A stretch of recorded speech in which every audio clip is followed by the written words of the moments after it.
Good afternoon. My name is Bill Sigler, and like you, I'm a student of bushcraft.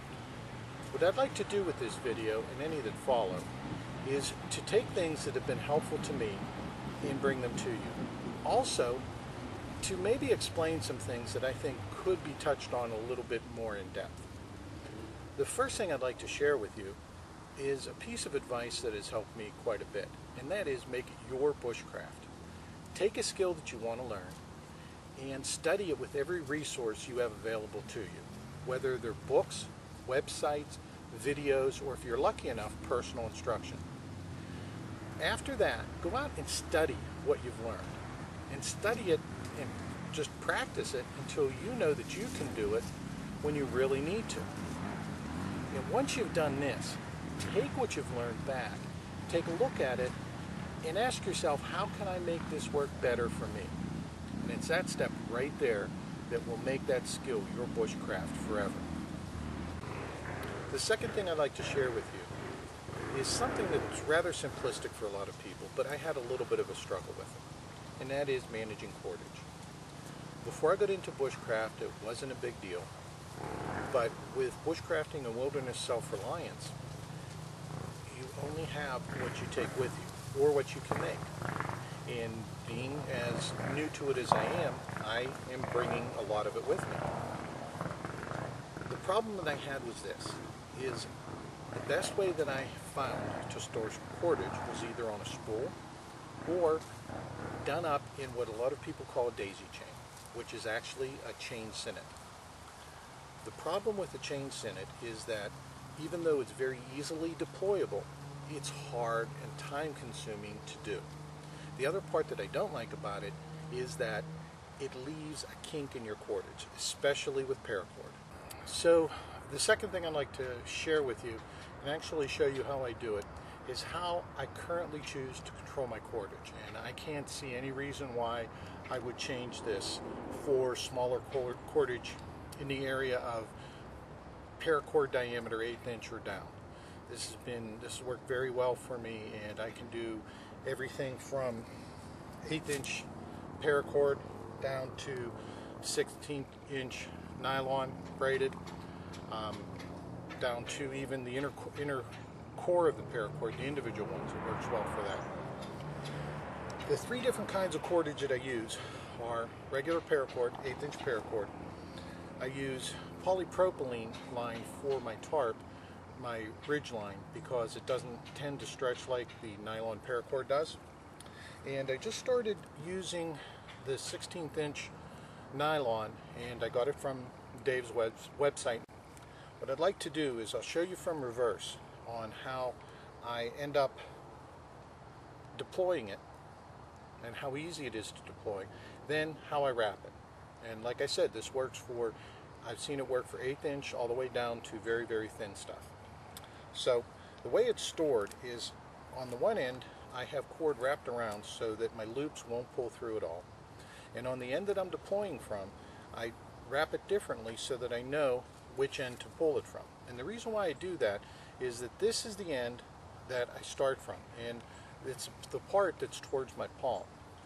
So I pull it out in reverse of the same way that I put it in. So a couple half inches, and if you notice, it's very, very tightly compact. And I'll show you how easy it is to deploy, and if you only need part of it, how easy it is to wrap it back up, and you don't have to rewrap the whole thing. So after taking the half inches off, I hold it in the middle and pull it right out.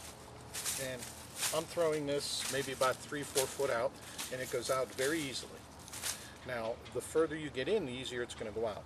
I have some wraps around the middle, so if I want to go back to storing it, you just pull it tight again, bring it around, up through to keep your loops through, put a couple half inches on this end, and the 20-30 feet that I just put out I can cut and go use for whatever. But I'm not going to cut any for this demonstration. I'm going to show you how to do the whole 100 foot. So it'll probably end up being edited or speeded up, but I wanted to show you how easily the whole thing deploys, and bang, there, it's done. The entire length, 100 foot length is done. The way I wrap it up is rather simple, and Dave showed you. I'm going to go into a little bit more detail for what works for me. I take a length from my hand to my shoulder as the tag end that I'm going to leave. Drape it over just as an X, and then wrap it up as an X. Wrap it up between your pinky and your thumb, and just keep the method going. Now, it takes a little while to get used to how to do this, but the advantages are this. Number one, it guarantees that you're not going to have any knots. And number two, when you're done, it's going to be as compact as it can possibly be. So, if I end up speeding this up, that's fine, but once you practice it enough, you can get to do about 100 foot in less than a minute. As I wrap, as it starts to get bigger, instead of coming closer on my thumb, I'll take and wrap around the outside, which gives it a little bit more of a path and uses up more. But the idea here is that it starts towards your palm and it starts stacking up away from it.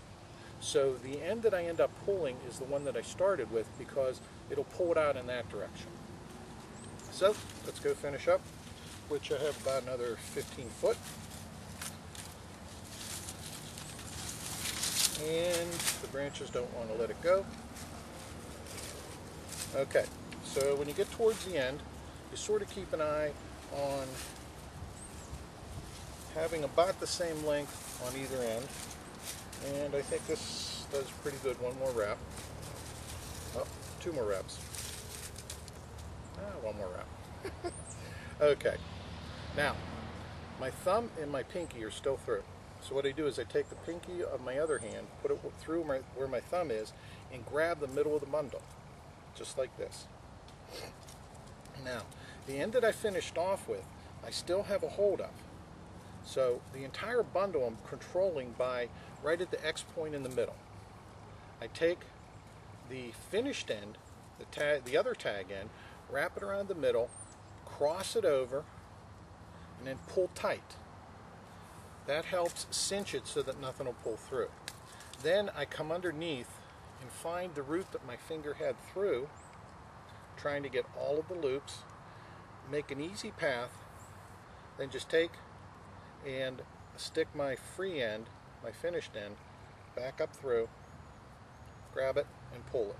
Now, I'll go around a couple times just to make sure that it's nice and tight and that there's no slippage. But the idea here is that one will prevent any of the loops that I've made from being pulled back through accidentally. So that's two, and that's good enough for now. If you want to do more to lessen the cordage, what I've found is if this is a little bit too long, you can go around the middle a couple more times. Now on the other end, now this is the one that I started from, and this is the one I'm going to pull from when I deploy.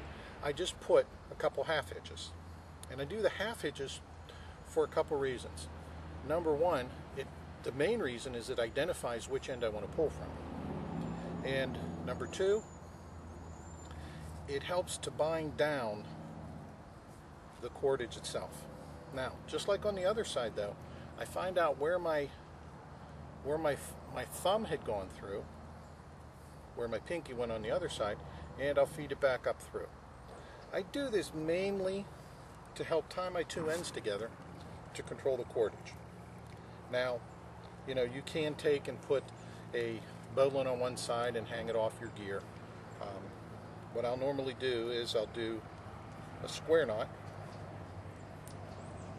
Oops. I'll do a correct square knot.